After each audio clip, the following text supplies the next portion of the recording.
40 ஆண்டு முடிவிட்டு 40 ஆண்டு முடிவிட்டு 40 ஆண்டு முடிவிட்டு 41 ஆண்டில் 41 ஆண்டில் கொடியினை ஏற்றுகிறோம் கொடியினை ஏற்றுகிறோம் கொடியினை ஏற்றுகிறோம் கொடியினை ஏற்றுகிறோம். தமிழ்நாடு அரசூழியர் சங்கம் வாழ்க! தமிழ்நாடு அரசூழியர் சங்கம் வாழ்க!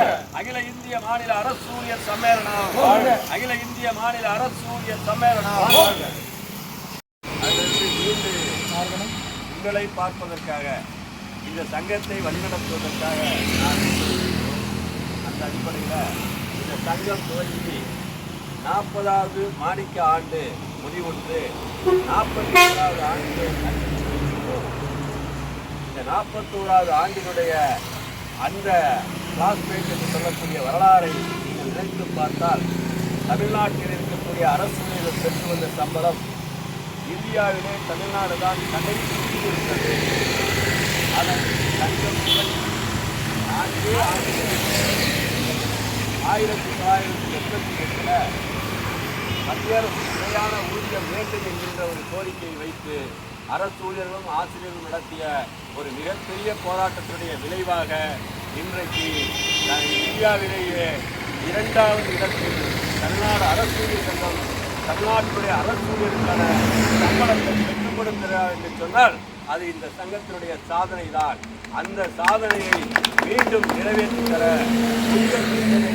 மீண்டும் கொண்டு ரத்து செய்ய பழைய பென்ஷனை மீண்டும் கொண்டு வர இந்த இன்றைக்கு பொறுப்பேற்றிருக்கிற திராவிட முன்னேற்ற கழக அரசாங்கம் இதுவரை நம்மிடம் கொண்டு வந்த அந்த பதிலை இனிமேலும் நாம் ஏற்க முடியாது.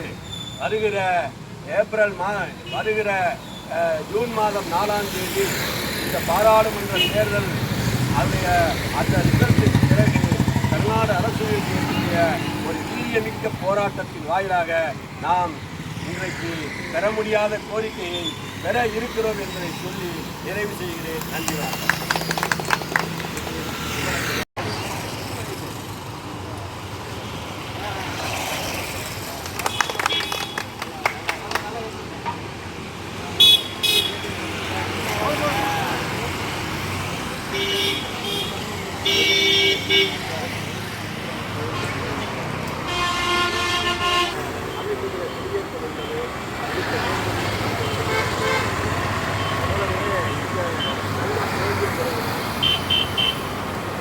தமிழ்நாட்டில் இருக்கக்கூடிய ஊழியர்களுடைய வாழ்க்கையினுடைய முன்னேற்றம் செயல்பாடு எல்லாமே சார்ந்திருக்கு. போராடுகிற போது போராட்டம் இல்லாமல் அரசாங்கத்தினோடு சமரசமும் இரண்டையும் செய்து கொண்ட ஒரு சங்கம் தமிழ்நாடு அரசு சங்கம் தான் என்பதை நாம் நிச்சயமாக இந்த அடிப்படையில் தான் சங்கம் துணைக்கிறது. பல்வேறு சாதனைகளையும் பல்வேறு சோதனைகளையும் சங்கம் சந்தித்திருக்கிறது. 1988 தோல்விய மத்திய அரசு நிலையான ஊதியம் 1999 2001 நடந்த போராட்டம் 2003 ஒரு மிகப்பெரிய போராட்டத்தை நடத்தி அந்த போராட்டத்தின் மூலமாக 1.25 லட்சம்